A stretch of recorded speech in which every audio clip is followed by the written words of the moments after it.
In November 1964, during Mawlana Shah Karim's 20-day visit to Pakistan, a memorable event took place at the garden Jamatkhana in Karachi. After granting the Jamaat the blessing of Deedar on the first floor, the Imam chose to ascend to the second floor Mehmani gathering via the staircase instead of the elevator. On his way, he encountered a young woman descending with a covered plate filled with dried fruits. The Imam paused, offered a prayer over the plate, and then took a single black raisin, placing it into his pocket, a gesture that left those present in awe and contemplation.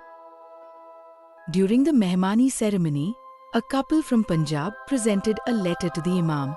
Normally, the Imam would read such letters later, but this time he opened it immediately.